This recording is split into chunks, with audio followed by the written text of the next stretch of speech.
মক্কা শহর ইসলামের প্রাথমিক কেন্দ্র, ধর্মীয় অনুভূতির জন্য বিখ্যাত।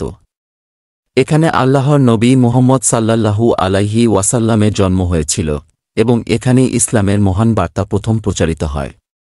মক্কার ঐতিহাসিক পরিবেশের মাঝে এক নৈতিক কাহিনী ঘনিয়ে ওঠে, যা আমাদের মানবিকতা এবং ধর্মীয় শিক্ষা সম্পর্কে গভীর অন্তর্দৃষ্টি প্রদান করে। মক্কা শহরের একটি ছোট্ট গ্রামের নাম ছিল আল ফারুক।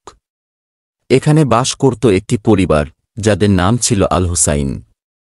পরিবারটি অত্যন্ত সাধারণ ছিল, কিন্তু তাদের নৈতিকতা এবং সৎ আচরণ সকলের কাছে প্রসিদ্ধ ছিল। আল হুসাইন পরিবারের প্রধান ছিলেন শেখ আহমদ। তিনি ছিলেন একজন পরোপকারী ব্যক্তি এবং তার পরিবারকে সৎভাবে গড়ে তোলার জন্য তিনি সর্বদা চেষ্টা করতেন। শেখ আহমদ একটি ছোট্ট দোকান পরিচালনা করতেন যেখানে তিনি খাদ্যপণ্য বিক্রি করতেন। তার দোকান ছিল মক্কার একটি জনপ্রিয় স্থানে। তিনি সৎভাবে ব্যবসা করতেন এবং কখনো মিথ্যা কিংবা জালিয়াতি করতেন না। তার সততার জন্য গ্রামবাসীরা তার প্রতি গভীর শ্রদ্ধা রাখত। একদিন মক্কায় একটি প্রলয়ঙ্করী দাবানল লেগে গেল। সেই দাবানলের আগুনে গ্রামবাসীরা তাদের সমস্ত সম্পদ হারিয়ে ফেলল। আল ফারুক গ্রামের মধ্যে সবচেয়ে বেশি ক্ষতিগ্রস্ত হয়েছিল। গ্রামবাসীরা সাহায্যের জন্য একটি সমবায় তহবিল গঠনের সিদ্ধান্ত নেয়। শেখ আহমদও সাহায্যের জন্য এগিয়ে এলেন। তিনি তার দোকানটি বন্ধ করে দেয়ার সিদ্ধান্ত নিলেন এবং সমস্ত সম্পদ গ্রামবাসীদের মাঝে বিতরণ করলেন। কিন্তু তিনি নিজের হাতে এক পয়সাও নেননি। তার পরিবারও তার পাশে দাঁড়াল এবং ধীরে ধীরে গ্রামবাসীদের জন্য খাদ্য, বস্ত্র ও আশ্রয় প্রদান শুরু করলেন।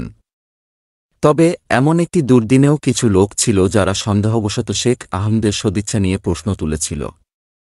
তারা মনে করত যে শেখ আহমদ হয়তো কিছু লাভের আশায় সাহায্য করছেন। কিন্তু শেখ আহমদ এসব অভিযোগের প্রতি কোনো মনোযোগ দিলেন না।